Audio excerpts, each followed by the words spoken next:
गीता किसी विशेष व्यक्ति, किसी जाति, वर्ग, पंथ, देश काल या किसी रूढ़िग्रस्त संप्रदाय का ग्रंथ नहीं है, बल्कि ये सार्वलौकिक तथा सार्वकालिक धर्मशास्त्र है। ये प्रत्येक देश, प्रत्येक जाति, प्रत्येक आयु के, प्रत्येक स्त्री पुरुष के लिए, सबके लिए है। सचमुच गीता संपूर्ण मानव जाति का धर्मशास्त्र है। और कितने गौरव की बात है कि गीता आपका धर्मशास्त्र है।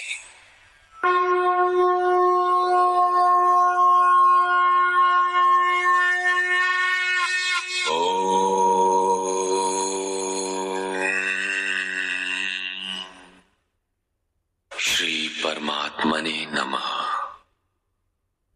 यथार्थ गीता, श्रीमद् भगवत गीता, अथ चतुर्थोऽध्याय। अध्याय 3 में योगेश्वर श्री कृष्ण ने आश्वस्त किया था कि दोष दृष्टि से रहित होकर जो भी मानव श्रद्धा युक्त हो मेरे मत के अनुसार चलेगा, वो कर्मों के बंधन से भली प्रकार छूट जाएगा।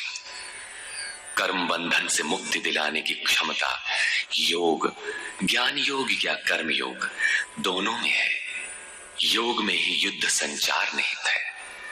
प्रस्तुत अध्याय में वे बताते हैं कि इस योग का प्रणेता कौन है, इसका क्रमिक विकास कैसे होता है।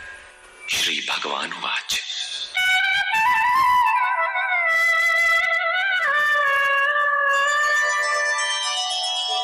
इमं विवस्वते योगं प्रोक्तवान् अहमव्ययम् विवस्वान् मनवे प्राह मनुरिक्ष्वा कवे ब्रवीत्।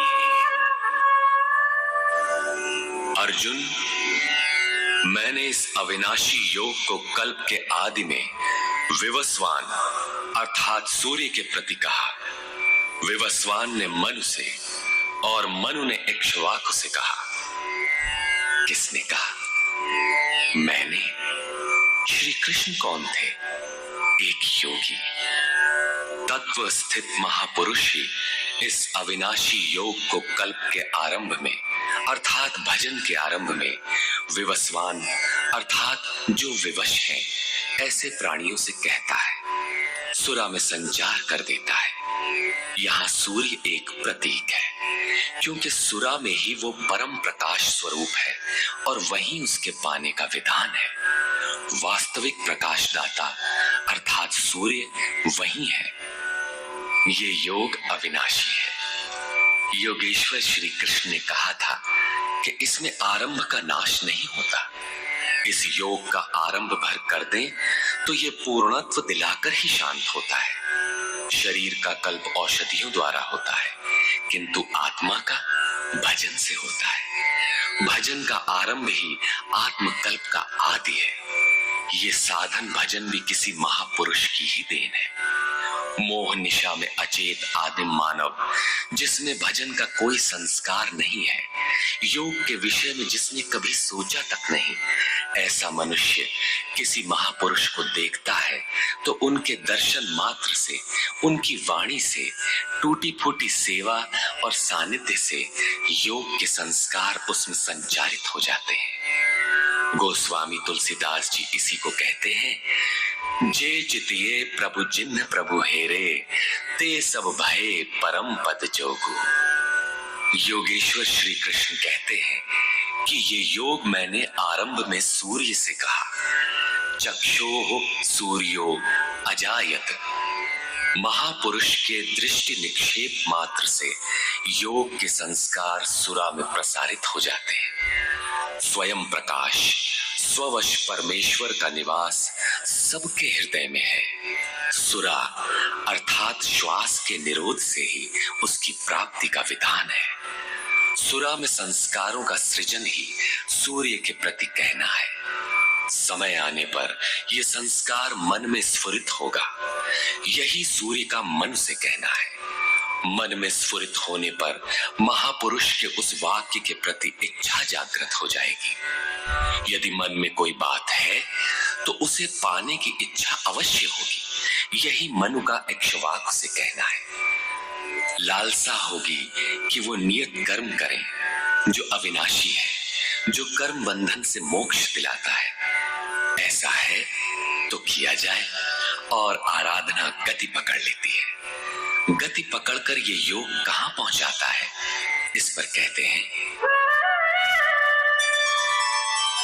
एवं परंपरा प्राप्तम् इमं राजर्षयो विदुः सकाले नेह महता योगो नष्टः परन्तप।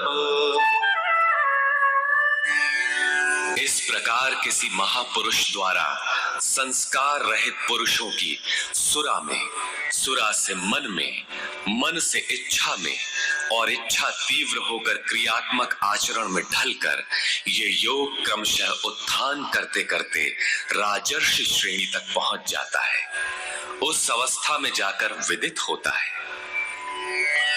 इस स्तर के साधक में रिद्धियों सिद्धियों का संचार होता है। वो योग इस महत्वपूर्ण काल में इसी लोक अर्थात शरीर में प्रायः नष्ट हो जाता है। इस सीमा रेखा को कैसे पार किया जाए? क्या इस विशेष स्थल पर पहुंचकर सभी नष्ट हो जाते हैं?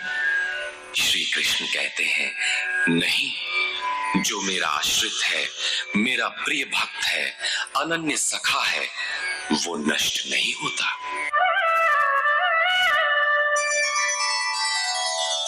स एवायं मया तेत्य योगः प्रोक्तः पुरातनः भक्तोऽसि मे सखा चेति रहस्यं ह्येतदुत्तमम्। वो ही ये पुरातन योग अब मैंने तेरे लिए वर्णन किया है, क्योंकि तू मेरा भक्त और सखा है और ये योग उत्तम रहस्यपूर्ण है। अर्जुन क्षत्रिय श्रेणी का साधक था, राजर्षि की अवस्था वाला था, जहां रिद्धियों सिद्धियों के थपेड़े में साधक नष्ट हो जाता है। इस काल में भी योग कल्याण की मुद्रा में ही है, किंतु प्रायः साधक यहां पहुंचकर लड़खड़ा जाते हैं। ऐसा अविनाशी किंतु रहस्यमय योग श्री कृष्ण ने अर्जुन से कहा, क्योंकि नष्ट होने की अवस्था में अर्जुन था ही। क्यों कहा? इसलिए कि तू मेरा भक्त है, अनन्य भाव से मेरे आश्रित है, प्रिय है, सखा है। जिस परमात्मा की हमें चाह है, वो सद्गुरु परमात्मा आत्मा से अभिन्न होकर जब निर्देशन देने लगे, तभी वास्तविक भजन आरंभ होता है। यहाँ प्रेरक की अवस्था में परमात्मा और सद्गुरु एक दूसरे के पर्याय हैं। जिस सतह पर हम खड़े हैं, उसी स्तर पर जब स्वयं प्रभु हृदय में उतर आए, रोकथाम करने लगे, डगमगाने पर संभाले, तभी मन वश में हो पाता है। मन बस होई तबहि जब प्रेरक प्रभु बरजे। जब तक इष्ट देव रथी होकर आत्मा से अभिन्न होकर प्रेरक के रूप में खड़े नहीं हो जाते, तब तक सही मात्रा में इस पथ में प्रवेश ही नहीं होता। वो साधक प्रत्याशी अवश्य है, लेकिन भजन उसके पास कहां? पूज्य गुरुदेव भगवान कहा करते थे, हो हम कई बार नष्ट होते होते बच गए, भगवान ने ही बचा लिया। भगवान ने ऐसे समझाया, ये कहा। हमने पूछा, महाराज जी, क्या भगवान भी बोलते हैं, बातचीत करते हैं? बोले, हाँ हो, भगवान ऐसे बतियावत है जैसे हम तुम बतियाई, घंटों बतियाई और क्रम न टूटे। हमें उदासी हुई और आश्चर्य भी कि भगवान कैसे बोलते होंगे, ये तो बड़ी नई बात है। कुछ देर बाद महाराज जी बोले, काहे घबराता है, तो हूं से बतियाई है। अक्षरशः सत्य था उनका कथन, और यही सख्य भाव है। सखा की तरह वे निराकरण करते रहें, तभी इस नष्ट होने वाली स्थिति से साधक पार हो पाता है। अभी तक योगेश्वर श्री कृष्ण ने किसी महापुरुष द्वारा योग के आरंभ, इसमें आने वाले व्यवधान, उससे पार पाने का रास्ता बताया। इस पर अर्जुन ने प्रश्न किया। अर्जुन उवाच,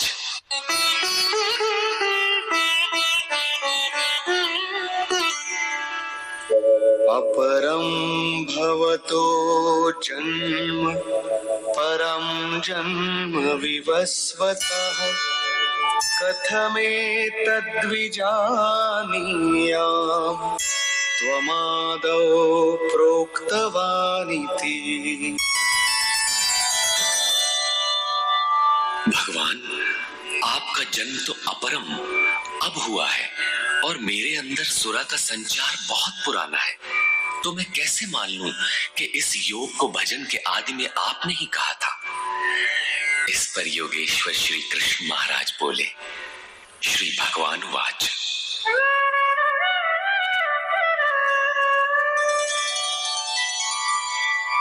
बहूनि मे व्यतीतानि जन्मानि तव चार्जुन तान्यहं वेद सर्वाणि न त्वं वेत्थ परन्तप।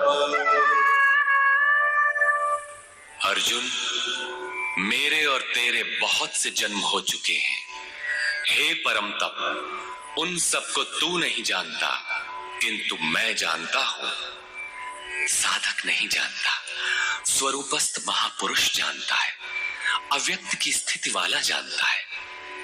क्या आप सबकी तरह पैदा होते हैं? श्री कृष्ण कहते हैं, नहीं, स्वरूप की प्राप्ति शरीर प्राप्ति से भिन्न है। मेरा जन्म इन आंखों से नहीं देखा जा सकता। मैं अजन्मा, अव्यक्त, शाश्वत होते हुए भी शरीर के आधार वाला हूं। अवधू जीवत में कर आशा, मुए मुक्ति गुरु कहे स्वार्थी, झूठा दे विश्वासा। शरीर के रहते ही उस परम तत्व में प्रवेश पाया जाता है। लेश मात्र भी कमी है तो जन्म लेना पड़ता है। अभी तक अर्जुन श्री कृष्ण को अपने समान देहधारी समझता है। वो अंतरंग प्रश्न रखता है, क्या आपका जन्म वैसा ही है जैसा सबका है?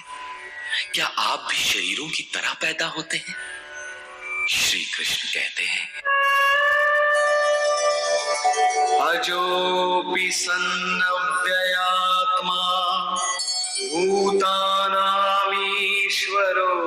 सन् प्रकृतिं स्वामधिष्ठाय संभवाम्यात्ममायया। मैं विनाश रहित, पुनः जन्म रहित और समस्त प्राणियों के स्वर में संचारित होने पर भी अपनी प्रकृति को अधीन करके आत्म माया से प्रकट होता हूं। एक माया तो अविद्या है, जो प्रकृति में ही विश्वास दिलाती है, नीच एवं अधम योनियों का कारण बनती है। दूसरी माया है आत्म माया, जो आत्मा में प्रवेश दिलाती है, स्वरूप के जन्म का कारण बनती है। इसी को योग माया भी कहते हैं, जिससे हम विलग हैं। उस शाश्वत स्वरूप से ये जोड़ती है, मिलन कराती है। उस आत्मिक प्रक्रिया द्वारा मैं अपनी त्रिगुणमयी प्रकृति को अधीन करके ही प्रकट होता हूं। प्रायः लोग कहते हैं कि भगवान का अवतार होगा तो दर्शन कर लेंगे। श्री कृष्ण कहते हैं कि ऐसा कुछ नहीं होता कि कोई दूसरा देख सके। स्वरूप का जन्म पिंड रूप में नहीं होता। श्री कृष्ण कहते हैं, योग साधना द्वारा, आत्म माया द्वारा अपनी त्रिगुणमयी प्रकृति को स्ववश करके मैं क्रमशः प्रकट होता हूं। लेकिन किन परिस्थितियों में? यदा यदा हि धर्मस्य ग्लानिर्भवति भारत अभ्युत्थानमधर्मस्य तदात्मानं सृजाम्यहम्। अर्जुन, जब जब परम धर्म परमात्मा के लिए हृदय ग्लानि से भर जाता है, जब अधर्म की वृद्धि से भाविक पार पाते नहीं देखता, तब मैं आत्मा को रचने लगता हूं। जब आपका हृदय अनुराग से पूरित हो जाए, उस शाश्वत धर्म के लिए गदगद गिरा नयन बह नीरा की स्थिति आ जाए, जब प्रयत्न करके भी अनुरागी अधर्म का पार नहीं पाता, ऐसी परिस्थिति में मैं अपने स्वरूप को रचता हूं। अर्थात भगवान का आविर्भाव केवल अनुरागी के लिए है और ये अवतार किसी भाग्यवान साधक के अंतराल में होता है। आप प्रकट होकर करते क्या है? परित्राणाय साधूनां विनाशाय च दुष्कृतां धर्म संस्थापनार्थाय संभवामि युगे युगे। अर्जुन, साधूनां परित्राणाय, परम साध्य एकमात्र परमात्मा है, जिसे साध लेने पर कुछ भी साधना शेष नहीं रह जाती। उस साध्य में प्रवेश दिलाने वाले विवेक, वैराग्य, शम दम इत्यादि दैवी संपत्ति को निर्विघ्न प्रवाहित करने के लिए तथा दुष्कृताम, जिससे दूषित कार्य रूप लेते हैं, उन काम क्रोध राग द्वेषादि विजातीय प्रवृत्तियों को समूल नष्ट करने के लिए तथा धर्म को भली प्रकार स्थिर करने के लिए मैं युग युग में प्रकट होता हूं। युग का तात्पर्य सतयुग, त्रेता, द्वापर में नहीं, युग धर्मों का उतार चढ़ाव मनुष्यों के स्वभाव पर है। युग धर्म सदैव रहे हैं। मानस में संकेत है, नित जुग धर्म हो ही सब केरे, हृदय राम माया के प्रेरे। युग धर्म सभी के हृदय में नित्य होते रहते हैं, अविद्या से नहीं बल्कि विद्या से, राम माया की प्रेरणा से हृदय में होते हैं, जिसे प्रस्तुत श्लोक में आत्म माया कहा गया है। वही है राम माया। हृदय में राम की स्थिति दिला देने वाली, राम से प्रेरित है वो विद्या। कैसे समझा जाए कि अब कौन सा युग कार्य कर रहा है? तो शुद्ध सत्व समता विज्ञाना, कृत प्रभाव प्रसन्न मन जाना। जब हृदय में शुद्ध सत्व गुण ही कार्यरत हो, राजस तथा तामस दोनों गुण शांत हो जाए, विषमताएं समाप्त हो गई हो, जिसका किसी से द्वेष न हो, विज्ञान हो, अर्थात इष्ट से निर्देशन लेने और उस पर टिकने की क्षमता हो, मन में प्रसन्नता का पूर्ण संचार हो, जब ऐसी योग्यता आ जाए तो सतयुग में प्रवेश मिल गया। इसी प्रकार दो अन्य युगों का वर्णन किया और अंत में तामस बहुत रजो गुण थोरा, कलि प्रभाव विरोध चहु ओरा। तामस गुण भरपूर हो, किंचित राजसी गुण भी उसमें हो, चारों ओर वैर और विरोध हो, तो ऐसा व्यक्ति कलियुगीन है। जब तामसी गुण कार्य करता है तो मनुष्य में आलस्य, निद्रा, प्रमाद का बाहुल्य होता है। वो कर्तव्य जानते हुए भी उसमें प्रवृत्त नहीं हो सकता, निषिद्ध कर्म जानते हुए भी उससे निवृत्ति नहीं हो सकती। इस प्रकार युग धर्मों का उतार चढ़ाव मनुष्यों की आंतरिक योग्यता पर निर्भर है। किसी ने इन योग्यताओं को 4 युग कहा है, तो कोई इन्हें ही 4 वर्ण का नाम देता है, तो कोई इन्हें ही अति उत्तम, उत्तम, मध्यम और निकृष्ट 4 श्रेणी के साधक कहकर संबोधित करता है। प्रत्येक युग में इष्ट साथ देते हैं। हाँ, उच्च श्रेणी में अनुकूलता की भरपूरता प्रतीत होती है, निम्न युगों में सहयोग क्षीण प्रतीत होता है। संक्षेप में श्री कृष्ण कहते हैं कि साध्य वस्तु दिलाने वाले विवेक, वैराग्य इत्यादि को निर्विघ्न प्रवाहित करने के लिए तथा दूषण के कारक काम, क्रोध, राग, द्वेष इत्यादि का पूर्ण विनाश करने के लिए, परम धर्म परमात्मा में स्थिर रखने के लिए मैं युग युग में अर्थात हर परिस्थिति, हर श्रेणी में प्रकट होता हूँ, बशर्ते कि ग्लानि हो। जब तक इष्ट समर्थन न दे तब तक आप समझ ही नहीं सकेंगे कि विकारों का विनाश हुआ अथवा अभी कितना शेष है। प्रवेश से पराकाष्ठा पर्यंत इष्ट हर श्रेणी में, हर योग्यता के साथ रहते हैं। उनका प्राकट्य अनुरागी के हृदय में होता है। भगवान प्रकट हैं तब तो सभी दर्शन करते होंगे। श्री कृष्ण कहते हैं, नहीं, जन्म कर्म च मे दिव्यम् एवं यो वेत्ति तत्त्वतः त्यक्त्वा देहं पुनर्जन्म नैति मामेति सोऽर्जुन। अर्जुन, मेरा वो जन्म अर्थात ग्लानि के साथ स्वरूप की रचना तथा मेरा कर्म अर्थात दुष्कृतियों के कारणों का विनाश, साध्य वस्तु को दिलाने वाली क्षमताओं का निर्दोष संचार, धर्म की स्थिरता, ये कर्म और जन्म दिव्य अर्थात अलौकिक है, लौकिक नहीं है। इन चर्म चक्षुओं से उसे देखा नहीं जा सकता, मन बुद्धि से उसे मापा नहीं जा सकता। जब इतना गूढ़ है तो उसे देखता कौन है? केवल यो वेत्ति तत्वतः, केवल तत्वदर्शी ही मेरे इस जन्म और कर्म को देखता है और मेरा साक्षात करके वो पुनर्जन्म को नहीं प्राप्त होता बल्कि मुझे प्राप्त होता है। जब तत्वदर्शी ही भगवान के जन्म और कार्य को देख पाता है तो लोग लाखों की संख्या में भीड़ लगाए क्यों खड़े हैं कि कहीं अवतार होगा तो दर्शन करेंगे। क्या आप तत्वदर्शी हैं? महात्मा वेश में आज भी विविध तरीके से, मुख्यतः महात्मा वेश की आड़ में बहुत से लोग प्रचार करते फिरते हैं कि वे अवतार हैं, या उनके दलाल प्रचार कर देते हैं। लोग भेड़ की तरह अवतार को देखने टूट पड़ते, किंतु श्री कृष्ण कहते हैं कि केवल तत्वदर्शी ही देख पाता है। अब तत्वदर्शी किसे कहते हैं? अध्याय 2 में सत असत का निर्णय देते हुए योगेश्वर श्री कृष्ण ने बताया था कि अर्जुन, असत वस्तु का अस्तित्व नहीं है और सत का तीनों कालों में कभी अभाव नहीं है। तो क्या आप ऐसा कहते हैं? बताया उन्होंने, नहीं, तत्वदर्शियों ने इसे देखा, न किसी भाषाविद ने देखा, न किसी समृद्धिशाली ने देखा।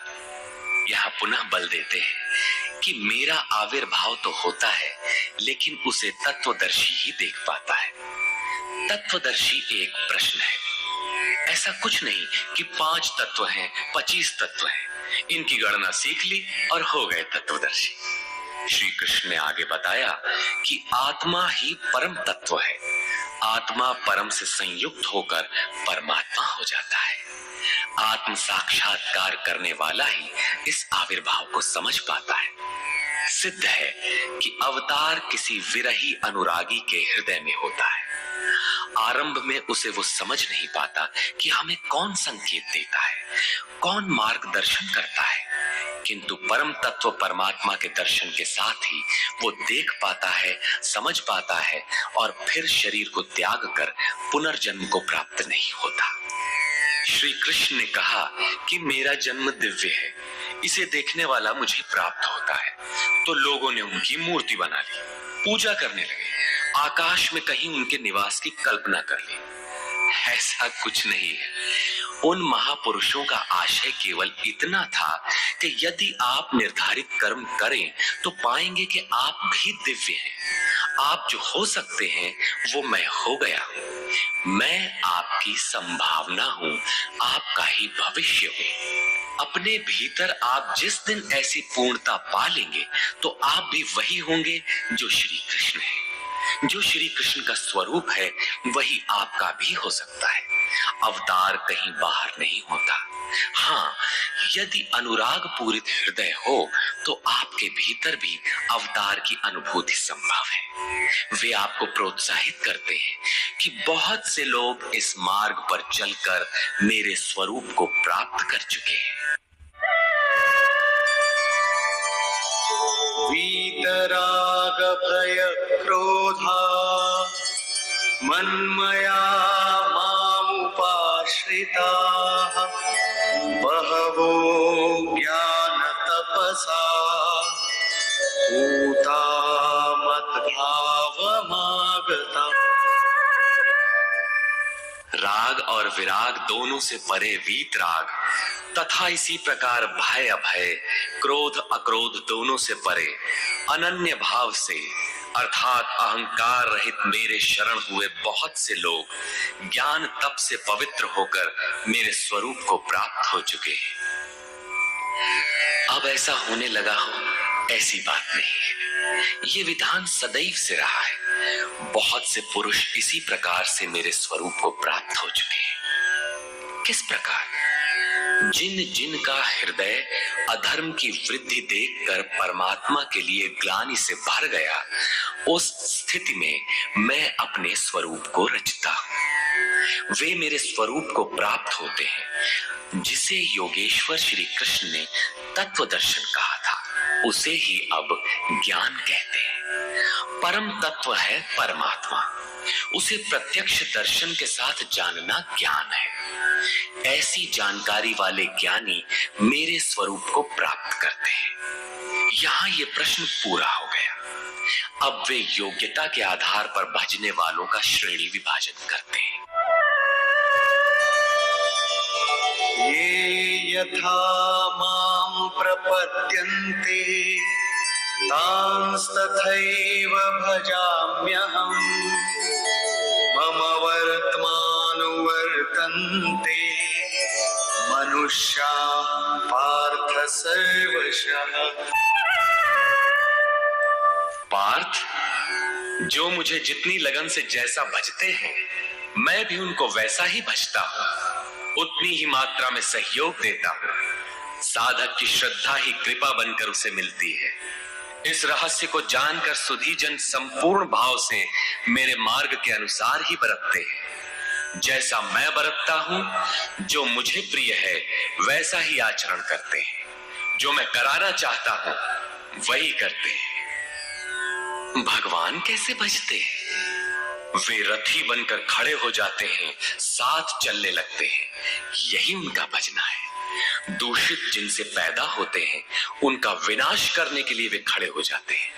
सत्य में प्रवेश दिलाने वाले सद्गुणों का परित्राण करने के लिए वे खड़े हो जाते हैं। जब तक इष्ट देव हृदय से पूर्णता रथी न हो और हर कदम पर सावधान न करें, तब तक कोई कैसा ही भजनानंदी क्यों ना हो, लाख आंख मूंदे, लाख प्रयत्न करे, वो इस प्रकृति के द्वंद्व से पार नहीं हो सकता। वो कैसे समझेगा कि हम कितनी दूरी तय कर चुके, कितना शेष है। इष्ट ही आत्मा से अभिन्न होकर खड़े हो जाते हैं और उसका मार्गदर्शन करते हैं कि तुम यहां पर हो, ऐसे करो, ऐसे चलो। इस प्रकार प्रकृति की खाई पाटते हुए शनैः शनैः आगे बढ़ाते हुए स्वरूप में प्रवेश दिला देंगे। भजन तो साधक को ही करना पड़ता है, किंतु उसके द्वारा इस पथ में जो दूरी तय होती है वो इष्ट की देन है। ऐसा जानकर सभी मनुष्य सर्वतोभावेन मेरा अनुसरण करते हैं। किस प्रकार वे बरतते हैं? कांक्षन्तः कर्मणां सिद्धिं यजन्त इह देवताः क्षिप्रं हि मानुषे लोके सिद्धिर्भवति कर्मजा। वे पुरुष इस मनुष्य शरीर में कर्मों की सिद्धि चाहते हुए देवताओं को पूजते हैं। कर्म कौन सा? श्री कृष्ण ने कहा, अर्जुन, तू नियत कर्म कर। नियत कर्म क्या है? यज्ञ की प्रक्रिया ही कर्म है। यज्ञ क्या है? साधना की विधि विशेष, जिसमें श्वास प्रश्वास का हवन, इंद्रियों के बहिर्मुखी प्रवाह को संयमाग्नि में हवन किया जाता है, जिसका परिणाम है परमात्मा। कर्म का शुद्ध अर्थ है आराधना, जिसका स्वरूप इसी अध्याय में आगे मिलेगा। इस आराधना का परिणाम क्या है? संसिद्धिम, परम सिद्धि परमात्मा, यान्ति ब्रह्म सनातनम, शाश्वत ब्रह्म में प्रवेश, परम नैष्कर्म्य की स्थिति। श्री कृष्ण कहते हैं, मेरे अनुसार बरतने वाले लोग इस मनुष्य लोक में कर्म के परिणाम परम नैष्कर्म्य सिद्धि के लिए देवताओं को पूजते हैं, अर्थात दैवी संपद को बलवती बनाते हैं। तीसरे अध्याय में उन्होंने बताया था कि इस यज्ञ द्वारा तुम देवताओं की वृद्धि करो, दैवी संपद को बलवती बनाओ। ज्यों ज्यों हृदय देश में वो दैवी संपद उन्नत होगी, त्यों ही त्यों तुम्हारी उन्नति होगी। इस प्रकार परस्पर उन्नति करते हुए परम श्रेय को प्राप्त हो जाओ। अंत तक उन्नति करते जाने की ये अंतःक्रिया है। इसी पर बल देते हुए श्री कृष्ण कहते हैं कि मेरे अनुकूल बरतने वाले लोग इस मनुष्य शरीर में कर्मों की सिद्धि चाहते हुए दैवी संपद को बलवती बनाते हैं, जिससे वो नैष्कर्म्य सिद्धि शीघ्र ही होती है। वो असफल नहीं होती, सफल ही होती है। शीघ्र का तात्पर्य, क्या कर्म में प्रवृत्ति होते ही तत्क्षण ये परम सिद्धि मिल जाती है? श्री कृष्ण कहते हैं, नहीं, इस सोपान पर क्रमशः चढ़ने का विधान है। कोई छलांग लगाकर भावातीत ध्यान जैसा चमत्कार नहीं होता। इस पर देखें, चातुर्वर्ण्यं मया सृष्टं गुणकर्म विभागशः तस्य कर्तारमपि मां विद्यकर्तारमव्ययम्।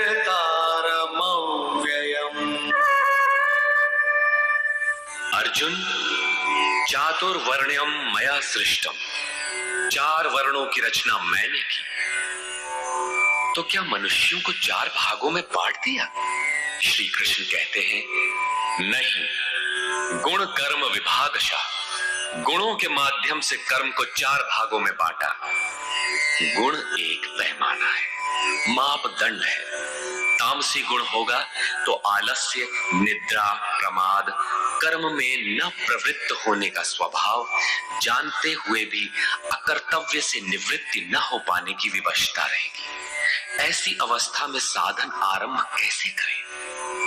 2 घंटे आप आराधना में बैठते हैं, इस कर्म के लिए प्रयत्नशील होना चाहते हैं, किंतु 10 मिनट भी अपने पक्ष में नहीं पाते। शरीर अवश्य बैठा है, लेकिन जिस मन को बैठना चाहिए वो हवा से बातें कर रहा है, कुतर्कों का जाल बुन रहा है, तरंग पर तरंग छाई है। तो आप बैठे क्यों हैं? समय क्यों नष्ट करते हैं? उस समय केवल परिचर्यात्मकम कर्म शूद्रस्यापि स्वभावजम, जो महापुरुष अव्यक्त की स्थिति वाले हैं, अविनाशी तत्व में स्थित हैं, उनकी तथा इस पथ पर अग्रसर अपने से उन्नत लोगों की सेवा में लग जाओ। इससे दूषित संस्कार शमन होते जाएंगे, साधना में प्रवेश दिलाने वाले संस्कार सबल होते जाएंगे।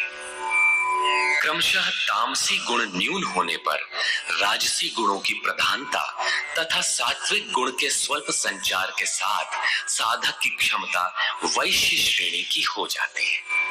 उस समय वही साधक इंद्रिय संयम, आत्मिक संपत्ति का संग्रह स्वभावतः करने लगेगा। कर्म करते करते उसी साधक में सात्विक गुणों का बाहुल्य हो जाएगा, राजसी गुण कम रह जाएंगे, तामसी गुण शांत रहेंगे। उस समय वही साधक क्षत्रिय श्रेणी में प्रवेश पालेगा। शौर्य, कर्म में प्रवृत्त रहने की क्षमता, पीछे न हटने का स्वभाव, सब भावों पर स्वामी भाव, प्रकृति के तीनों गुणों को काटने की क्षमता उसके स्वभाव में ढल जाएगी। वही कर्म और सूक्ष्म होने पर, मात्र सात्विक गुण कार्यरत रह जाने पर मन का शमन, इंद्रियों का दमन, एकाग्रता, सरलता, ध्यान, समाधि, ईश्वरीय निर्देश, आस्तिकता इत्यादि ब्रह्म में प्रवेश दिलाने वाली स्वाभाविक क्षमता के साथ वही साधक ब्राह्मण श्रेणी का कहा जाता है। ये ब्राह्मण श्रेणी के कर्म की निम्नतम सीमा है। जब वही साधक ब्रह्म में स्थित हो जाता है, उस अंतिम सीमा में वो स्वयं में न ब्राह्मण रहता है, न क्षत्रिय, न वैश्य, न शूद्र, किंतु दूसरों के मार्गदर्शन हेतु वही ब्राह्मण है। कर्म एक ही है, नियत कर्म आराधना। अवस्था भेद से इसी कर्म को ऊंची नीची 4 सीढ़ियों में बांटा। किसने बांटा? किसी योगेश्वर ने बांटा, अव्यक्त स्थिति वाले महापुरुष ने बांटा। उसके कर्ता मुझ अविनाशी को अकर्ता ही जान। क्यों?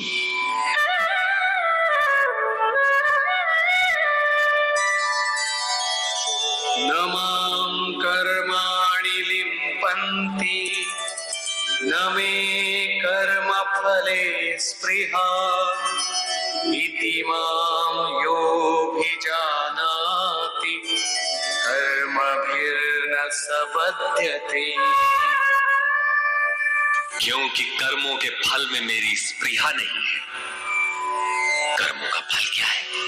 श्री कृष्ण ने पीछे बताया था कि यज्ञ जिससे पूरा होता है उस क्रिया का नाम कर्म है, और पूर्ति काल में यज्ञ जिसकी रचना करता है उस ज्ञानामृत को पान करने वाला शाश्वत सनातन ब्रह्म में प्रवेश पा लेता है। कर्म का परिणाम है परमात्मा।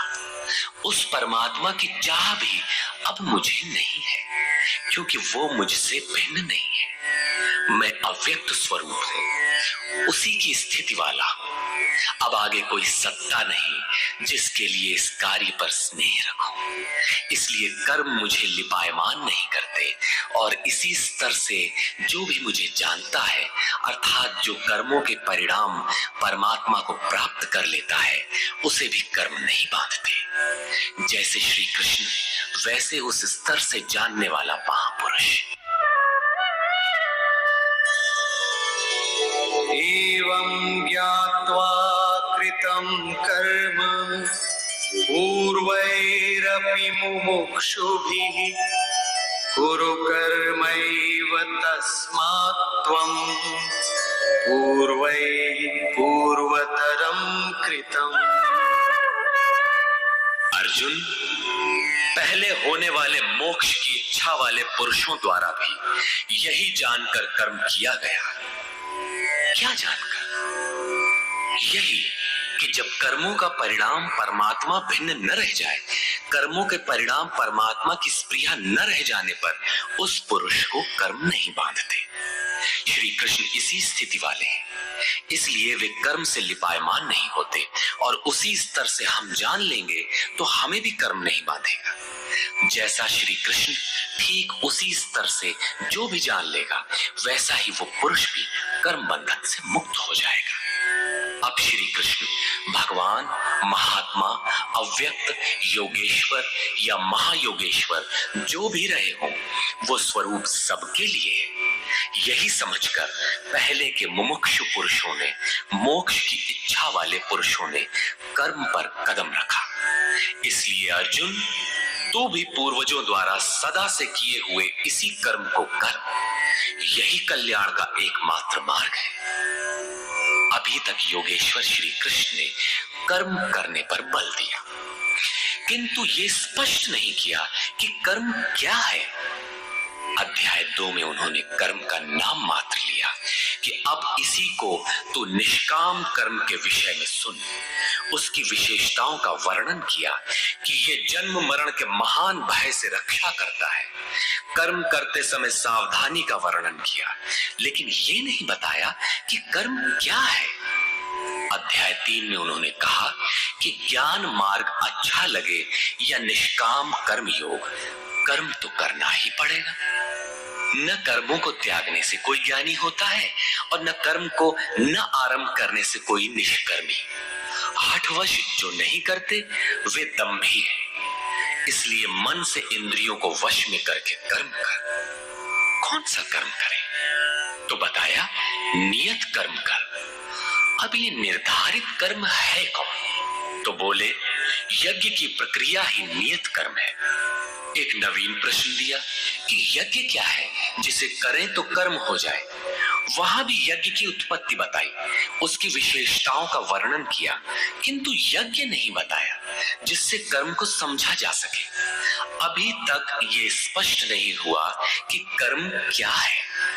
अब कहते हैं कि अर्जुन कर्म क्या है, अकर्म क्या है, इस विषय में बड़े बड़े विद्वान भी मोहित हैं।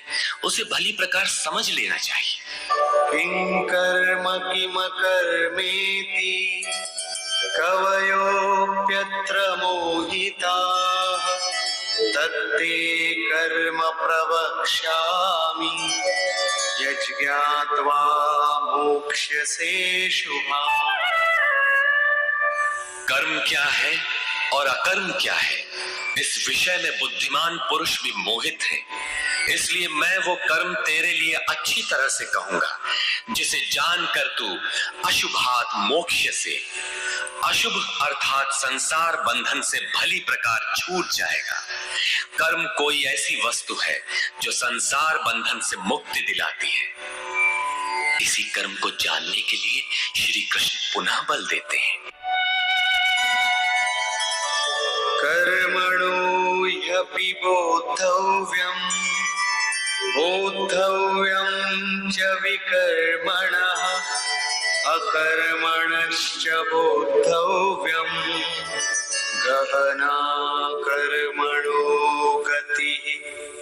कर्म का स्वरूप भी जानना चाहिए, अकर्म का स्वरूप भी समझना चाहिए और विकर्म अर्थात विकल्प शून्य विशेष कर्म जो आप्त पुरुषों द्वारा होता है उसे भी जानना चाहिए, क्योंकि कर्म की गति गहन है। कतिपय लोगों ने विकर्म का अर्थ निषिद्ध कर्म, मन लगाकर किया गया कर्म इत्यादि किया है। वस्तुतः यहाँ वि उपसर्ग विशिष्टता का द्योतक है। प्राप्ति के पश्चात महापुरुषों के कर्म विकल्प शून्य होते हैं। आत्मस्थित, आत्मतृप्त, आत्मकाम महापुरुषों को न तो कर्म करने से कोई लाभ है और न छोड़ने से कोई हानि ही है। फिर भी वे पीछे वालों के हित के लिए कर्म करते हैं। ऐसा कर्म विकल्प शून्य है, विशुद्ध है और यही कर्म विकर्म कहलाता है। उदाहरणार्थ गीता में जहां भी किसी कार्य में वि उपसर्ग लगा है उसकी विशेषता का द्योतक है, निष्कृष्टता का नहीं। यथा योग युक्तो विशुद्धात्मा विजितात्मा जितेंद्रिय। अभी आपने विकर्म देखा, रहा कर्म और अकर्म जिसे अगले श्लोक में समझने का प्रयास करें। यदि यहाँ कर्म अकर्म का विभाजन नहीं समझ सके तो कभी नहीं समझ सकेंगे। कर्मण्य कर्म यः पश्येत् अकर्मणि च कर्म यः स बुद्धिमान् मनुष्येषु स युक्तः कृत्स्न कर्म कृत्।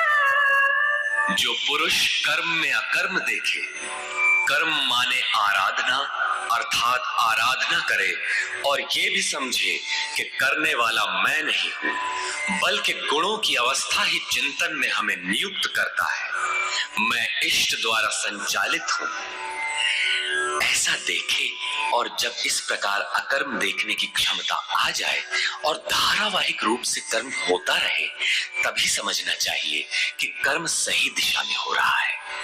वही पुरुष मनुष्यों में बुद्धिमान है, मनुष्यों में योगी है, योग से युक्त बुद्धि वाला है और संपूर्ण कर्मों का करने वाला है। उसके द्वारा कर्म करने में लेश मात्र भी त्रुटि नहीं रह जाती। कर्म का अर्थ है भजन, कर्म का अर्थ है योग साधना को भली प्रकार संपादित करना, जिसका विशद वर्णन इसी अध्याय में आगे आ रहा है। यहाँ कर्म और अकर्म का केवल विभाजन किया गया, जिससे कर्म करते समय सर्वे समारम्भाः कामसङ्कल्पवर्जिताः ज्ञानाग्निदग्धकर्माणम् तमाहुः पंडितम बुधा। अर्जुन, यस्य सर्वे समारंभा, जिस पुरुष के द्वारा संपूर्णता से आरंभ की हुई क्रिया काम संकल्प वर्जिता क्रमशः उत्थान होते होते इतनी सूक्ष्म हो गई कि वासना और मन के संकल्प विकल्प से ऊपर उठ गई। कामना और संकल्पों का निरोध होना मन की विजेतावस्था है। अतः कर्म कोई ऐसी वस्तु है जो इस मन को कामना और संकल्प विकल्प से ऊपर उठा देता है। उस समय ज्ञानाग्नि दग्ध कर्माणम, अंतिम संकल्प के भी शमन के साथ, जिसे हम नहीं जानते, जिसे जानने के लिए हम इच्छुक थे, उस परमात्मा की प्रत्यक्ष जानकारी हो जाती है। क्रियात्मक पथ पर चलकर परमात्मा की प्रत्यक्ष जानकारी का नाम ही ज्ञान है।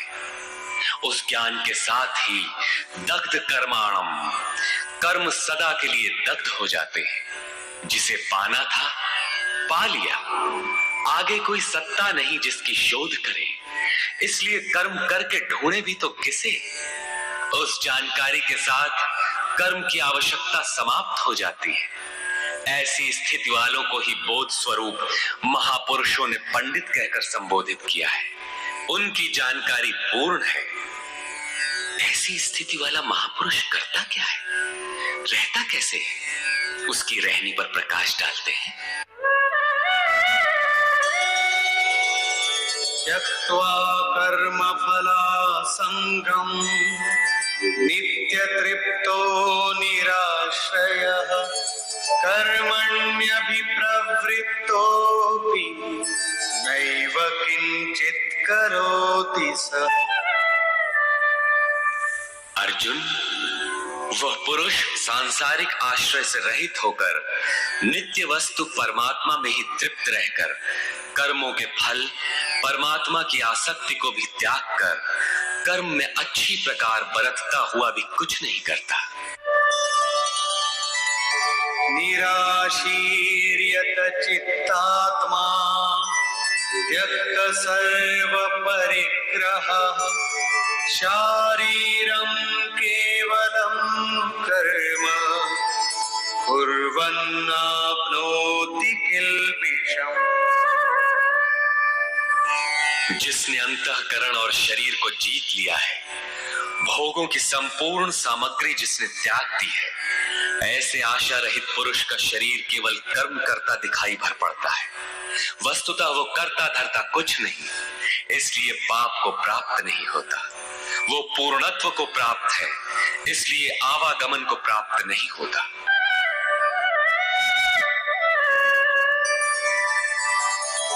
यदृच्छा लाभ संतुष्टो द्वन्द्वातीतो विमत्सरः समः सिद्धावसिद्धौ च कृत्वापि न निबध्यते। अपने आप जो कुछ भी प्राप्त हो उसी में संतुष्ट रहने वाला, सुख दुख राग द्वेष और हर्ष शोकादि द्वंद्वों से परे, विमत्सरः ईर्ष्या रहित तथा सिद्धि और असिद्धि में समभाव वाला पुरुष कर्मों को करके भी नहीं बंधता। सिद्धि अर्थात जिसे पाना था वो अब भिन्न नहीं है और वो कभी विलग भी नहीं होगा, इसलिए असिद्धि का भी भय नहीं है। इस प्रकार सिद्धि और असिद्धि में समभाव वाला पुरुष कर्म करके भी नहीं बंधता। कौन सा कर्म वो करता है? वही नियत कर्म, यज्ञ की प्रक्रिया। इसी को दोहराते हुए कहते हैं,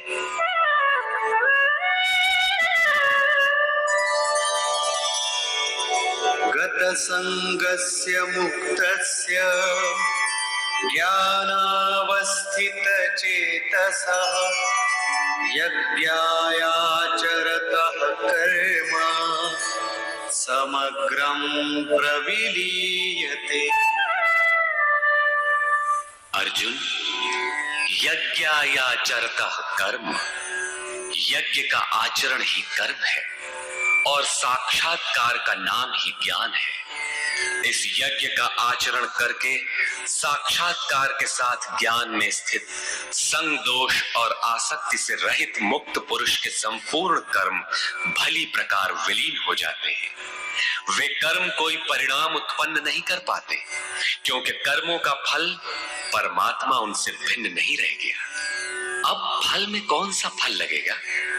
इसलिए उन मुक्त पुरुषों को अपने लिए कर्म करने की आवश्यकता समाप्त हो जाती है। फिर भी लोक संग्रह के लिए वे कर्म करते ही हैं, और करते हुए भी वे इन कर्मों से लिप्त नहीं होते। जब करते हैं तो लिप्त क्यों नहीं होते? इस पर कहते हैं, ब्रह्मार्पणं ब्रह्महविः ब्रह्माग्नौ ब्रह्मणाहुतम् ब्रह्मैव तेन गन्तव्यम् ब्रह्म कर्म समाधिना। ऐसे मुक्त पुरुष का समर्पण ब्रह्म है, हवि ब्रह्म है, अग्नि भी ब्रह्म ही है। अर्थात ब्रह्म रूप अग्नि में ब्रह्म रूपी कर्ता द्वारा जो हवन किया जाता है वो भी ब्रह्म है। ब्रह्म कर्म समाधिना, जिसके कर्म ब्रह्म का स्पर्श करके समाधिस्थ हो चुके हैं, उसमें विलय हो चुके हैं, ऐसे महापुरुष के लिए जो प्राप्त होने योग्य है वो भी ब्रह्म ही है। वो कर्ता धर्ता कुछ नहीं, केवल लोक संग्रह के लिए कर्म में बरतता है। ये तो प्राप्ति वाले महापुरुष के लक्षण हैं, किंतु कर्म में प्रवेश लेने वाले प्रारंभिक साधक कौन सा यज्ञ करते हैं? अब यहां उसी यज्ञ को स्पष्ट करते हैं।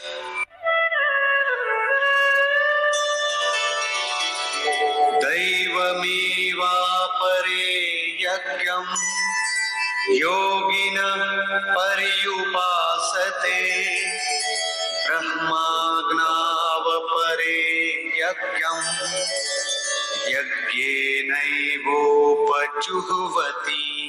गत श्लोक में योगेश्वर श्री कृष्ण ने परमात्म स्थित महापुरुषों के यज्ञ का निरूपण किया, किंतु दूसरे योगी जो अभी उस तत्व में स्थित नहीं हुए हैं, क्रिया में प्रवेश करने वाले हैं, वे आरंभ कहां से करें?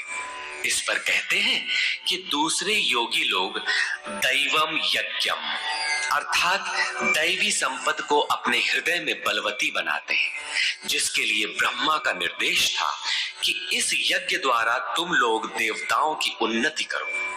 ज्यों-ज्यों हृदय देश में दैवी संपद अर्जित होगी, वही तुम्हारी प्रगति होगी और क्रमशः परस्पर उन्नति करके परम श्रेय को प्राप्त करो। दैवी संपद को हृदय देश में बलवती बनाना प्रवेशिका श्रेणी के योगियों का यज्ञ है। वो दैवी संपद अध्याय 16 के आरंभिक 3 श्लोकों में वर्णित है, जो हैं तो सब में केवल महत्वपूर्ण कर्तव्य समझकर उनकी जागृति करें, उनमें लगे। इन्हीं को इंगित करते हुए योगेश्वर ने कहा कि अर्जुन, तू शोक मत कर, क्योंकि तू दैवी संपद को प्राप्त हुआ है। तू मुझ में निवास करेगा, मेरे ही शाश्वत स्वरूप को प्राप्त करेगा, क्योंकि ये दैवी संपद परम कल्याण के लिए ही है। और इसके विपरीत आसुरी संपद नीच और अधम योनियों का कारण है। इसी आसुरी संपद का हवन होने लगता है, इसलिए ये यज्ञ है और यहीं से यज्ञ का आरंभ है। दूसरे योगी ब्रह्माग्नौ पर ब्रह्म परमात्म रूप अग्नि में यज्ञ के द्वारा ही यज्ञ का अनुष्ठान करते हैं। श्री कृष्ण ने आगे बताया कि इस शरीर में अधियज्ञ मैं हूं। यज्ञों का अधिष्ठाता अर्थात यज्ञ जिसमें विलय होते हैं वो पुरुष मैं हूं। श्री कृष्ण एक योगी थे, सद्गुरु थे। इस प्रकार दूसरे योगी जन ब्रह्म रूपी अग्नि में यज्ञ अर्थात यज्ञ स्वरूप सद्गुरु को उद्देश्य बनाकर यज्ञ का अनुष्ठान करते हैं। सारांशतः सद्गुरु के स्वरूप का ध्यान करते हैं। श्रोत्रादीनीन्द्रियाण्यन्ये संयमाग्निषु जुह्वति शब्दादीन् विषयानन्य इन्द्रियाग्निषु जुह्वति। अन्य योगी जन श्रोत्रादिक अर्थात श्रोत्र, नेत्र, त्वचा, जिह्वा, नासिका सब इंद्रियों को संयम रूपी अग्नि में हवन करते हैं, अर्थात इंद्रियों को विषयों से समेट कर संयत कर लेते हैं। यहाँ आग नहीं जलती। जैसे अग्नि में डालने से हर वस्तु भस्मसात हो जाती है, ठीक इसी प्रकार संयम ही एक अग्नि है जो इंद्रियों के संपूर्ण बहिर्मुखी प्रवाह को दग्ध कर देता है। दूसरे योगी लोग शब्दादिक अर्थात शब्द, स्पर्श, रूप, रस और गंध विषयों को इंद्रिय रूपी अग्नि में हवन कर देते हैं, अर्थात उनका आशय बदलकर साधना परक बना लेते हैं। साधक को संसार में रहकर ही तो भजन करना है। सांसारिक लोगों के भले बुरे शब्द उससे टकराते ही रहते हैं। विषयोत्तेजक ऐसे शब्दों को सुनते ही साधक उनके आशय को योग, वैराग्य सहायक, वैराग्योत्तेजक भावों में बदलकर इंद्रिय रूपी अग्नि में हवन कर देते हैं।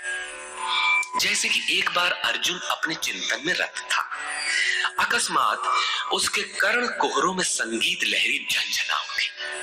उसने सिर उठाकर देखा तो उर्वशी खड़ी थी, जो एक वेश्या थी। सभी उसके रूप पर मुग्ध हो झूम रहे थे, किंतु अर्जुन ने उसे स्नेहिल दृष्टि से मातृवत देखा। उस शब्द रूप से मिलने वाले विकार विलीन हो गए, इंद्रियों के अंतराल में ही समाहित हो गए। यह इंद्रिय ही अग्नि है। अग्नि में डाली हुई वस्तु जैसे भस्मसात हो जाती है, उसी प्रकार आशय बदलकर इष्ट के अनुकूल ढाल लेने पर विषयोत्तेजक रूप, रस, गंध, स्पर्श और शब्द भी भस्म हो जाते हैं। साधक पर कुप्रभाव नहीं डाल पाते। साधक इन शब्दादिकों में रुचि नहीं लेता, इन्हें ग्रहण नहीं करता। इन श्लोकों में अपरे, अन्य शब्द एक ही साधक की ऊंची नीची अवस्थाएं हैं। एक ही यज्ञकर्ता का ऊंचा नीचा स्तर है, न कि अपरे अपरे कहने से कोई अलग अलग यज्ञ। सर्वाणि इन्द्रियकर्माणि प्राणकर्माणि चापरे आत्मसंयमयोगाग्नौ जुह्वति ज्ञानदीपिते। अभी तक योगेश्वर ने जिस यज्ञ की चर्चा की, उसमें क्रमशः दैवी संपत्ति को अर्जित किया जाता है, इंद्रियों की संपूर्ण चेष्टाओं का संयम किया जाता है, बलात् विषयोत्तेजक शब्दादिकों के टकराने पर भी उनका आशय बदलकर उनसे बचा जाता है। इससे उन्नत अवस्था होने पर दूसरे योगी जन संपूर्ण इंद्रियों की चेष्टाओं तथा प्राण के व्यापार को साक्षात्कार सहित ज्ञान से प्रकाशित परमात्मा स्थिति रूपी योगाग्नि में हवन करते हैं।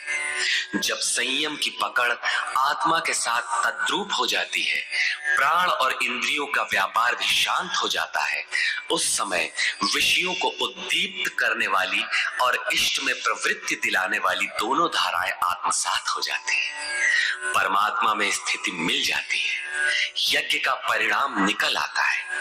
ये है यज्ञ की पराकाष्ठा। जिस परमात्मा को पाना था उसी में स्थिति आ गई तो शेष क्या रहा। पुनः योगेश्वर श्री कृष्ण यज्ञ को भली प्रकार समझाते हैं। द्रव्ययज्ञास्तपो यज्ञा योगयज्ञास्तथा परे स्वाध्याय ज्ञानयज्ञाश्च यतयः संशितव्रता। अनेक लोग द्रव्य यज्ञ करते हैं, अर्थात आत्मपथ में महापुरुषों की सेवा में पत्र पुष्प अर्पण करते हैं। वे समर्पण के साथ महापुरुषों की सेवा में द्रव्य लगाते हैं। श्री कृष्ण आगे कहते हैं कि भक्ति भाव से पत्र पुष्प फल जल जो कुछ भी मुझे देता है उसे मैं खाता हूं। और उसका परम कल्याण सृजन करने वाला होता हूं। ये भी यज्ञ ही है। हर आत्मा की सेवा करना, भूले हुए को आत्म पथ पर लाना द्रव्य यज्ञ है, क्योंकि प्राकृतिक संस्कारों को जलाने में समर्थ है। इसी प्रकार कई पुरुष तपोयज्ञ स्वधर्म पालन में इंद्रियों को तपाते हैं, अर्थात स्वभाव से उत्पन्न क्षमता के अनुसार यज्ञ की निम्न और उन्नत अवस्थाओं के बीच तपते हैं। इसी पथ की अल्पज्ञता में पहली श्रेणी का साधक शूद्र परिचर्या द्वारा, वैश्य दैवी संपद के संग्रह द्वारा, क्षत्रिय काम क्रोधादि के उन्मूलन द्वारा और ब्राह्मण ब्रह्म में प्रवेश की योग्यता के स्तर से इंद्रियों को तपाता है। सबको एक जैसा परिश्रम करना पड़ता है।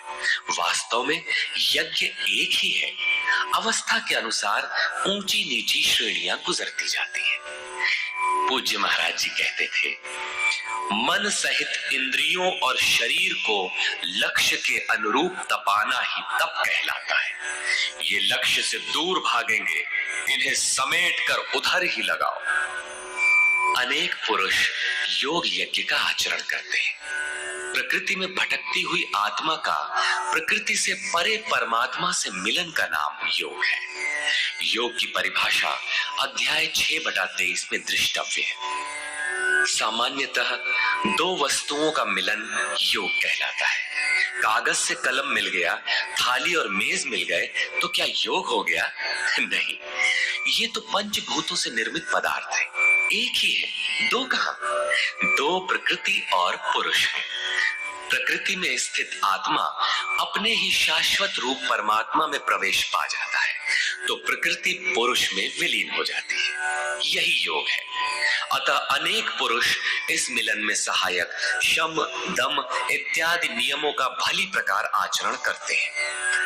योग यज्ञ करने वाले तथा अहिंसादि तीक्ष्ण व्रतों से युक्त यत्नशील पुरुष स्वाध्याय ज्ञान यज्ञाश्च, स्वयं का अध्ययन, स्वरूप का अध्ययन करने वाले ज्ञान यज्ञ के कर्ता है।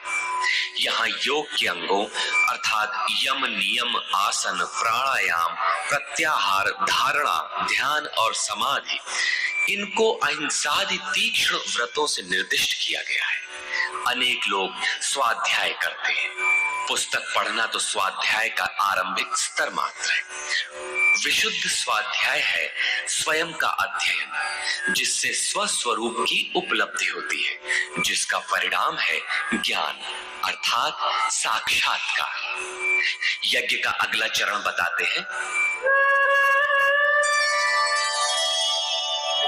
अपाने जुह्वति प्राणम, प्राणे पानम तथा परे, प्राणापान गतिरुद्ध्वा प्राणायाम परायणा।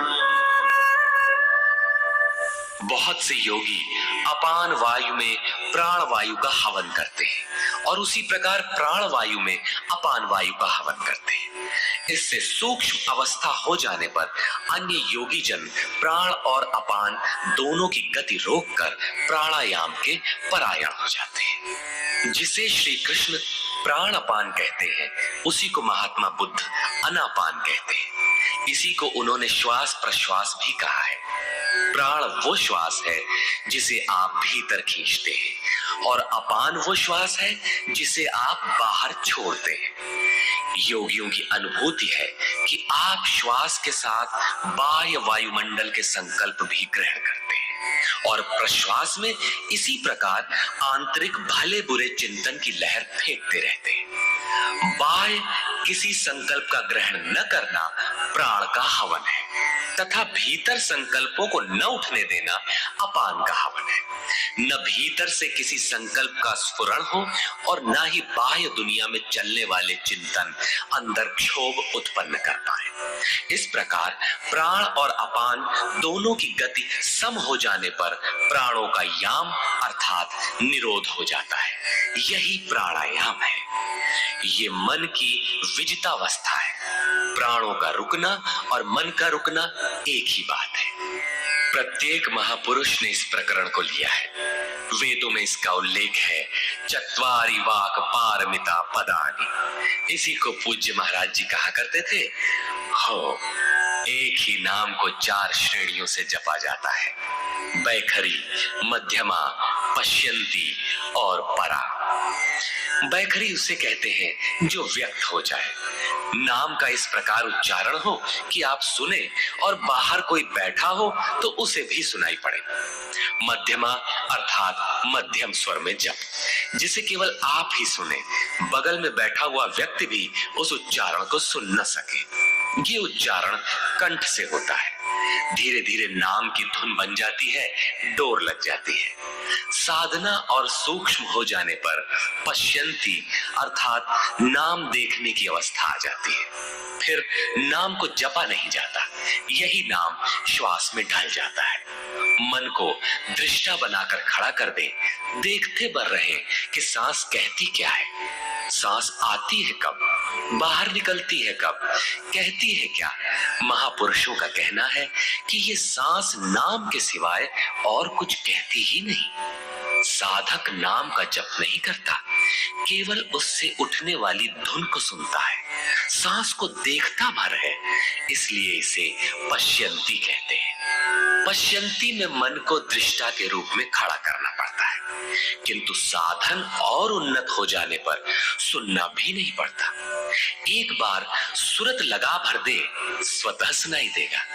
जपे न जपावे अपने से आवे, न स्वयं जपो न मन को सुनने के लिए बाध्य करो, और जप चलता रहे। इसी का नाम है अजपा।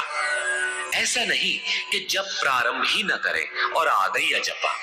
यदि किसी ने जप नहीं प्रारंभ किया तो अजपा नाम की कोई वस्तु भी उसके पास नहीं होगी। अजपा का अर्थ है हम न जपें किंतु जाप हमारा साथ न छोड़े।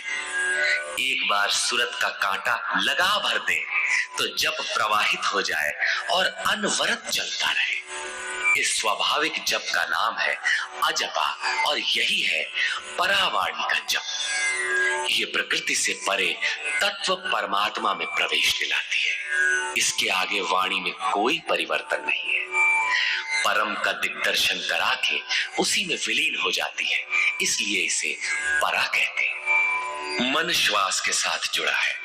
जब श्वास पर दृष्टि है, श्वास में नाम ढल चुका है, भीतर से न तो किसी संकल्प का उत्थान है और न बाह्य वायुमंडल के संकल्प भीतर प्रवेश कर पाते हैं। यही मन पर विजय की अवस्था है। इसी के साथ यज्ञ का परिणाम निकल आता है। अपरे नियताहारा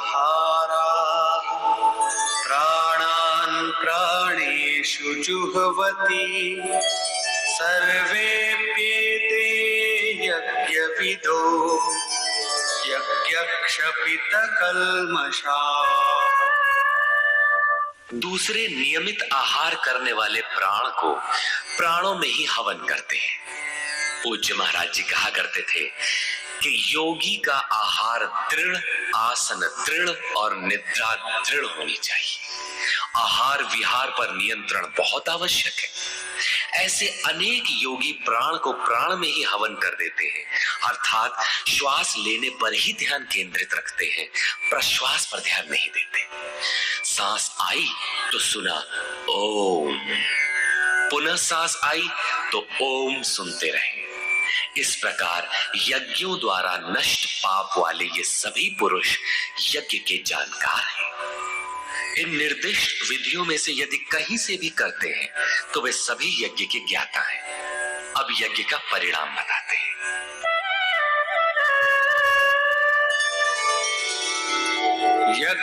यज्ञशिष्टामृत भुजो यान्ति ब्रह्म सनातनम् नायं लोकोऽस्त्य यज्ञस्य कुतोऽन्यः कुरु सत्तम।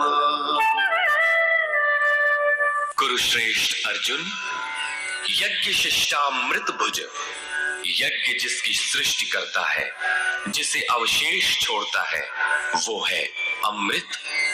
उसकी प्रत्यक्ष जानकारी ज्ञान है।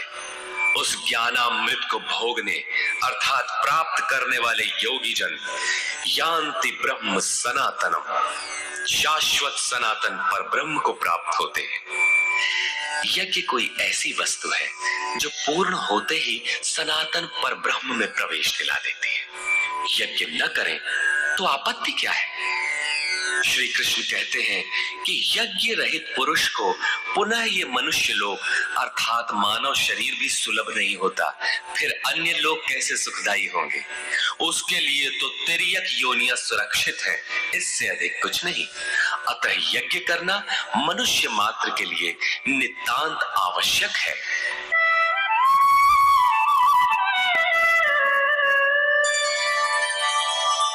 एवं बहुविधा यज्ञा वितता ब्रह्मणो मुखे कर्मजान् विद्धितान् सर्वान् एवं ज्ञात्वा विमोक्ष्यसे।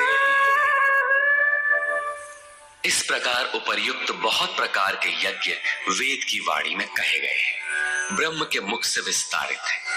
प्राप्ति के पश्चात महापुरुषों के शरीर को परब्रह्म धारण कर लेता है। ब्रह्म से अभिन्न अवस्था वाले उन महात्माओं की बुद्धि मात्र यंत्र होती है, उनके द्वारा वो ब्रह्म ही बोलता है। उसकी वाणी में इन यज्ञों का विस्तार किया गया है। इन सब यज्ञों को तू कर्मजान विद्धि, कर्म से उत्पन्न हुआ जान। यही पहले भी कहे आए हैं, यज्ञ कर्म समुद्भवः।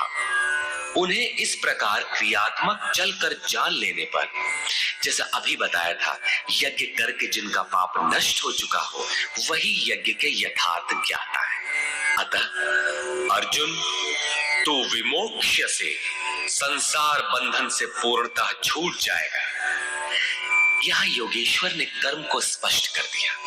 वो हरकत कर्म है जिससे उपर्युक्त यज्ञ पूर्ण होते हैं। अब यदि दैवी संपद का अर्जन, सद्गुरु का ध्यान, इंद्रियों का संयम, श्वास का प्रश्वास में हवन, प्रश्वास का श्वास में हवन, प्राण अपान की गति का निरोध खेती करने से होता हो, व्यापार नौकरी या राजनीति करने से होता हो, तो आप करिए।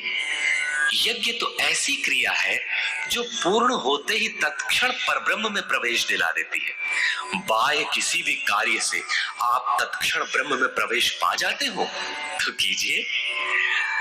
वस्तुतः ये सब के सब यज्ञ चिंतन की अंतः क्रियाएं, आराधना का चित्रण है जिससे आराध्य देव विदित होता है। यज्ञ उस आराध्य तक की दूरी तय करने की निर्धारित प्रक्रिया विशेष है। ये यज्ञ श्वास प्रश्वास, प्राणायाम इत्यादि जिस क्रिया से संपन्न होते हैं उस कार्य प्रणाली का नाम कर्म है। कर्म का शुद्ध अर्थ है आराधना, चिंतन। प्रायः लोग कहते हैं कि संसार में कुछ भी किया जाए हो गया कर्म, कामना से रहित होकर कुछ भी करते जाओ हो गया निष्काम कर्मयोग। कोई कहता है कि अधिक लाभ के लिए विदेशी वस्त्र बेचते हैं तो आप सकामी हैं, देश सेवा के लिए स्वदेशी बेचें तो हो गया निष्काम कर्मयोग। निष्ठा पूर्वक नौकरी करें, हानि लाभ की चिंता से मुक्त होकर व्यापार करें, हो गया निष्काम कर्मयोग। जय पराजय की भावना से मुक्त होकर युद्ध करें, चुनाव लड़ें, हो गए निष्कर्मी। मरोगे तो मुक्ति हो जाएगी। वस्तुतः ऐसा कुछ भी नहीं है। योगेश्वर श्री कृष्ण ने स्पष्ट शब्दों में बताया कि इस निष्काम कर्म में निर्धारित क्रिया एक ही है, व्यवसायात्मिका बुद्धि रेकेह कुरु नंदन। अर्जुन, तू निर्धारित कर्म को कर, यज्ञ की प्रक्रिया ही कर्म है। यज्ञ क्या है? श्वास प्रश्वास का हवन, इंद्रियों का संयम, यज्ञ स्वरूप महापुरुष का ध्यान, प्राणायाम, प्राणों का निरोध। ये यज्ञ जिससे होने लगे उस क्रिया का नाम कर्म है। संपूर्ण गीता में एक भी श्लोक ऐसा नहीं है जो सांसारिक कार्य व्यापारों का समर्थन करता हो। प्रायः यज्ञ का नाम आने पर लोग बाहर एक यज्ञ वेदी बनाकर तिल जौ लेकर स्वाहा बोलते हुए हवन प्रारंभ कर देते हैं। ये धोखा है। द्रव्य यज्ञ दूसरा है जिसे श्री कृष्ण ने कई बार कहा, किंतु पशु बलि, वस्तुदाह इत्यादि से इसका कोई संबंध नहीं है। श्रेयान् द्रव्यमयाद् यज्ञात्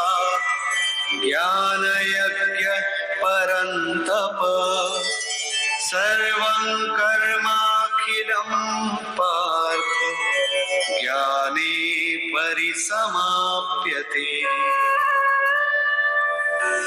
अर्जुन, सांसारिक द्रव्यों से सिद्ध होने वाले यज्ञ की अपेक्षा ज्ञान यज्ञ, जिसका परिणाम ज्ञान अर्थात साक्षात्कार है, यज्ञ जिसकी सृष्टि करता है, उस अमृत तत्व की जानकारी का नाम ज्ञान है।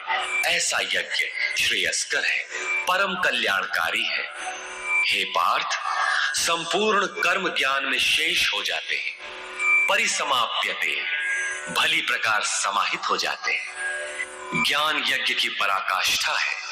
उसके पश्चात कर्म किए जाने से न कोई लाभ है और न छोड़ देने से उस महापुरुष की कोई क्षति ही होती है। इस प्रकार भौतिक द्रव्यों से होने वाले यज्ञ भी यज्ञ है, किंतु उस यज्ञ की तुलना में जिसका परिणाम साक्षात्कार है, उस ज्ञान यज्ञ की अपेक्षा अत्यंत अल्प है। आप करोड़ का हवन करें, सैकड़ों यज्ञ वेदी बना लें, सतपथ पर द्रव्य लगावें, साधु संत महापुरुषों की सेवा में द्रव्य लगावें, किंतु इस ज्ञान यज्ञ की अपेक्षा अल्प है। वस्तुतः यज्ञ श्वास प्रश्वास का है, इंद्रियों के संयम का है, मन के निरोध का है, जैसा श्री कृष्ण अभी बता आए।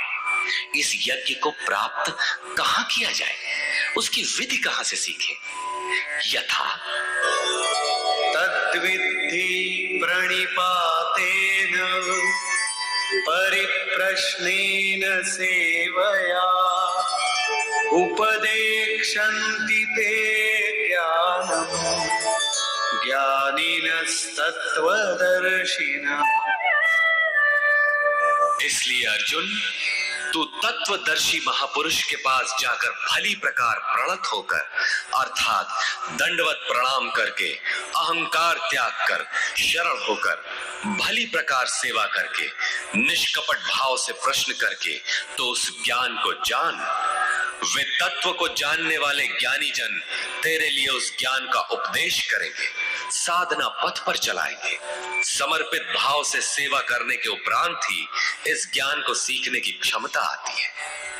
तत्वदर्शी महापुरुष परम तत्व परमात्मा का प्रत्यक्ष दिग्दर्शन करने वाले हैं। वे यज्ञ की विधि विशेष के ज्ञाता है और वही आपको भी सिखाएंगे। यदि अन्य यज्ञ होता तो ज्ञानी तत्वदर्शी की क्या आवश्यकता थी? स्वयं भगवान के सामने ही तो अर्जुन खड़ा था, भगवान उसे तत्वदर्शी के पास क्यों भेजते हैं? वस्तुतः श्री कृष्ण एक योगी थे। उनका आशय है कि आज तो अनुरागी अर्जुन मेरे समक्ष उपस्थित है, भविष्य में अनुरागियों को कहीं भ्रम न हो जाए कि श्री कृष्ण तो चले गए, अब किसकी शरण जाए।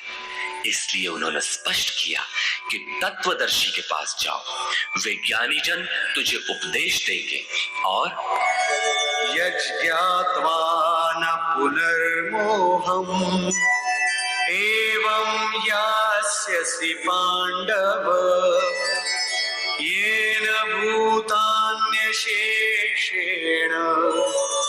रक्ष्यस्यात्मन्यथो मयि। उस ज्ञान को उनके द्वारा समझकर तू इस प्रकार फिर कभी मोह को प्राप्त नहीं होगा। उनसे दी गई जानकारी के द्वारा उस पर चलते हुए तू अपनी आत्मा के अंतर्गत संपूर्ण भूतों को देखेगा, अर्थात सभी प्राणियों में इसी आत्मा का प्रसार देखेगा। जब सर्वत्र एक ही आत्मा के प्रसार को देखने की क्षमता आ जाएगी, उसके पश्चात तू मुझ में प्रवेश करेगा। अतः उस परमात्मा को पाने का साधन तत्व स्थित महापुरुष के द्वारा है। ज्ञान के संबंध में, धर्म और शाश्वत सत्य के संबंध में श्री कृष्ण के अनुसार किसी तत्वदर्शी से ही पूछने का विधान है।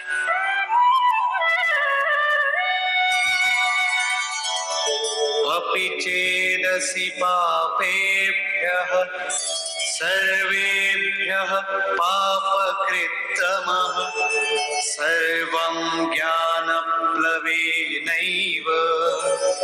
सृजिनं सन्तरिष्यसि।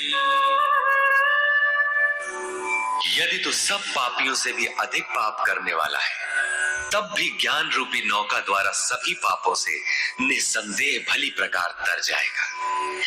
इसका आशय आप ये न लगा ले कि अधिक से अधिक पाप करके कभी भी तर जाएंगे। श्री कृष्ण का आशय मात्र यही है कि कहीं आप भ्रम में न रहे कि हम तो बड़े पापी हैं, हमसे पार नहीं लगेगा। ऐसी कोई गुंजाइश न निकाल लें। इसलिए श्री कृष्ण प्रोत्साहन और आश्वासन देते हैं कि सब पापियों के पापों के समूह से भी अधिक पाप करने वाला हो, फिर भी तत्वदर्शियों से प्राप्त ज्ञान रूपी नौका द्वारा तो निसंदेह संपूर्ण पापों को अच्छी प्रकार पार कर जाएगा। किस प्रकार? यथैधांसि समिद्धोऽग्निः भस्मसात् कुरुतेऽर्जुन ज्ञानाग्निः सर्वकर्माणि भस्मसात् कुरुते तथा।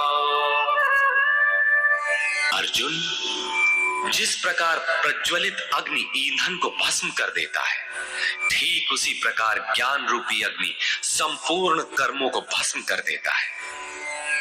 ये ज्ञान की प्रवेशिका नहीं है जहां से यज्ञ में प्रवेश मिलता है, वरन ये ज्ञान अर्थात साक्षात्कार की पराकाष्ठा का चित्रण है, जिसमें पहले विजातीय कर्म भस्म होते हैं और फिर प्राप्ति के साथ चिंतन कर्म भी उसी में विलय हो जाते हैं। जिसे पाना था पा लिया, अब आगे चिंतन कर किसे ढूंढे? ऐसा साक्षात्कार वाला ज्ञानी संपूर्ण शुभाशुभ कर्मों का अंत कर लेगा। वो साक्षात्कार होगा कहां? बाहर होगा अथवा भीतर? इस पर कहते हैं,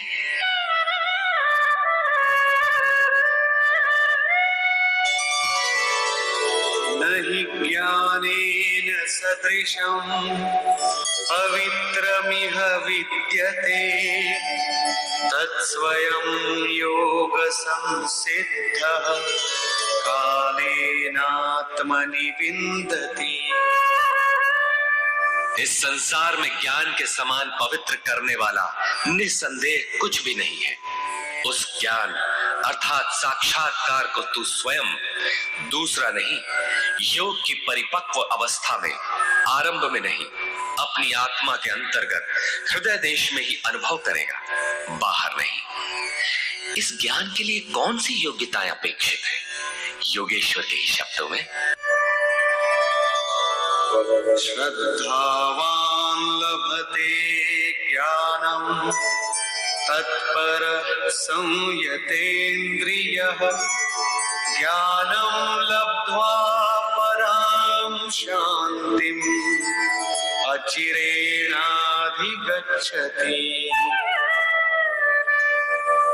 श्रद्धावान, तत्पर तथा संयतेंद्रिय पुरुष ही ज्ञान प्राप्त कर पाता है। भावपूर्वक जिज्ञासा नहीं है तो तत्वदर्शी की शरण जाने पर भी ज्ञान नहीं प्राप्त होता। केवल श्रद्धा ही पर्याप्त नहीं है, श्रद्धावान शिथिल प्रयत्न भी हो सकता है। अतः महापुरुष द्वारा निर्दिष्ट पथ पर तत्परता से अग्रसर होने की लगन आवश्यक है। इसके साथ ही संपूर्ण इंद्रियों का संयम अनिवार्य है। जो वासनाओं से विरत नहीं है उसके लिए साक्षात्कार अर्थात ज्ञान की प्राप्ति कठिन है। केवल श्रद्धावान आचरणरत संयतेंद्रिय पुरुष ही ज्ञान प्राप्त करता है। ज्ञान को प्राप्त कर वो तत्क्षण परम शांति को प्राप्त हो जाता है, जिसके पश्चात कुछ भी पाना शेष नहीं रहता। और जहां श्रद्धा नहीं है, अज्ञश्चाश्रद्धधानश्च संशयात्मा विनश्यति नायं लोकोऽस्ति न परो न सुखं संशयात्मनः। अज्ञानी जो यज्ञ के विधि विशेष से अनभिज्ञ है एवं श्रद्धा रहित तथा संशय युक्त पुरुष इस परमार्थ पथ से भ्रष्ट हो जाता है। उनमें भी संशय युक्त पुरुष के लिए न तो सुख है, न पुनः मनुष्य शरीर है और न परमात्मा ही। अतः तत्वदर्शी महापुरुष के पास जाकर इस पथ के संशयों का निवारण कर लेना चाहिए, अन्यथा वे वस्तु का परिचय कभी नहीं पाएंगे। फिर पाता कौन है? योग संन्यस्त कर्माणम् ज्ञान संचिन्न संशयम् आत्मवन्तं न कर्माणि निबध्नन्ति धनंजय। जिसके कर्म योग द्वारा भगवान में समाहित हो चुके हैं, जिसका संपूर्ण संशय परमात्मा की प्रत्यक्ष जानकारी द्वारा नष्ट हो गया है। परमात्मा से संयुक्त ऐसे पुरुष को कर्म नहीं बांधते। योग के द्वारा ही कर्मों का शमन होगा, ज्ञान से ही संशय नष्ट होगा। इसीलिए श्री कृष्ण कहते हैं, तस्मादज्ञान सम्भूतम् हृत्स्थं ज्ञानासिनात्मनः चित्वैनं संशयं योगम् आतिष्ठोत्तिष्ठ भारत। इसलिए भरतवंशी अर्जुन, तू योग में स्थित हो और अज्ञान से उत्पन्न हुए हृदय में स्थित अपने संशय को ज्ञान रूपी तलवार से काट युद्ध के लिए खड़ा हो। जब साक्षात्कार में बाधक संशय शत्रु मन के भीतर है, तो बाहर कोई किसी से क्यों लड़ेगा? वस्तुतः जब आप चिंतन पथ पर अग्रसर होते हैं, तब संशय से उत्पन्न बाह्य प्रवृत्तियां बाधा के रूप में स्वाभाविक है। ये शत्रु के रूप में भयंकर आक्रमण करती है। संयम के साथ यज्ञ की विधि विशेष का आचरण करते हुए इन विकारों का पार पाना ही युद्ध है, जिसका परिणाम परम शांति है। यही अंतिम विजय है, जिसके पीछे हार नहीं है। निष्कर्ष, इस अध्याय के आरंभ में योगेश्वर श्री कृष्ण ने कहा कि इस योग को आरंभ में मैंने सूर्य के प्रति कहा, सूर्य ने मनु से और मनु ने इक्ष्वाकु के प्रति कहा और उनसे राजर्षियों ने जाना। मैंने अथवा अव्यक्त स्थिति वाले ने कहा। महापुरुष भी अव्यक्त स्वरूप वाला ही है, शरीर तो उसके रहने का मकान मात्र है। ऐसे महापुरुष की वाणी में परमात्मा ही प्रवाहित होता है। ऐसे किसी महापुरुष से योग सूर्य द्वारा संचारित होता है। उस परम प्रकाश रूप का प्रसार सुरा के अंतराल में होता है, इसलिए सूर्य के प्रति कहा। श्वास में संचारित होकर वे संस्कार रूप में आ गए। सुरा में संचित रहने पर समय आने पर वही मन में संकल्प बनकर आ जाता है। उसकी महत्ता समझने पर मन में उस वाक्य के प्रति इच्छा जागृत होती है और योग कार्य रूप ले लेता है। क्रमशः उत्थान करते करते यह योग रिद्धियों सिद्धियों की राजर्षित्व श्रेणी तक पहुंचने पर नष्ट होने की स्थिति में जा पहुंचता है। किंतु जो प्रिय भक्त हैं, अनन्य सखा हैं, उसे महापुरुष ही संभाल लेते हैं। अर्जुन के प्रश्न करने पर कि आपका जन्म तो अब हुआ है, योगेश्वर श्री कृष्ण ने बताया, अव्यक्त, अविनाशी, अजन्मा और संपूर्ण भूतों में प्रवाहित होने पर भी आत्म माया योग प्रक्रिया द्वारा अपनी त्रिगुणमयी प्रकृति को वश में करके मैं प्रकट होता हूं। प्रकट होकर करते क्या है? साध्य वस्तुओं को परित्राण देने तथा जिनसे दूषित उत्पन्न होते हैं उनका विनाश करने के लिए, परम धर्म परमात्मा को स्थिर करने के लिए मैं आरंभ से पूर्ति पर्यंत पैदा होता। मेरा वह जन्म और कर्म दिव्य है, उसे केवल तत्वदर्शी ही जान पाते हैं। भगवान का आविर्भाव तो कलयुग की अवस्था में ही हो जाता है। यदि सच्ची लगन हो, किंतु आरंभिक साधक समझ ही नहीं पाता कि यह भगवान बोल रहे हैं या यूं ही संकेत मिल रहे हैं। आकाश से कौन बोलता है? महाराज जी बताते थे कि जब भगवान कृपा करते हैं, आत्मा से रथी हो जाते हैं, तो खंबे से, वृक्ष से, पत्ते से, शून्य से, हर स्थान से बोलते और संभालते हैं। उत्थान होते होते जब परम तत्व परमात्मा विदित हो जाए, तभी स्पर्श के साथ ही वो स्पष्ट समझ पाता है। इसलिए अर्जुन, मेरे उस स्वरूप को तत्वदर्शियों ने देखा और मुझे जानकर वे तत्क्षण मुझ में ही प्रविष्ट हो जाते हैं, जहां से पुनः आवागमन में नहीं आते। इस प्रकार उन्होंने भगवान के आविर्भाव की विधि को बताया कि वह किसी अनुरागी के हृदय में होता है, बाहर कदापि नहीं।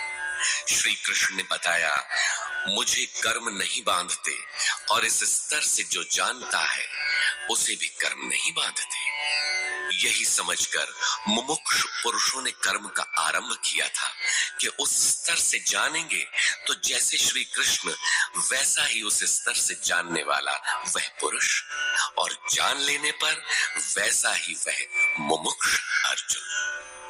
यह उपलब्धि निश्चित है यदि यज्ञ किया जाए। यज्ञ का स्वरूप बताया, यज्ञ का परिणाम परम तत्व परम शांति बताया। इस ज्ञान को पाया कहां जाए?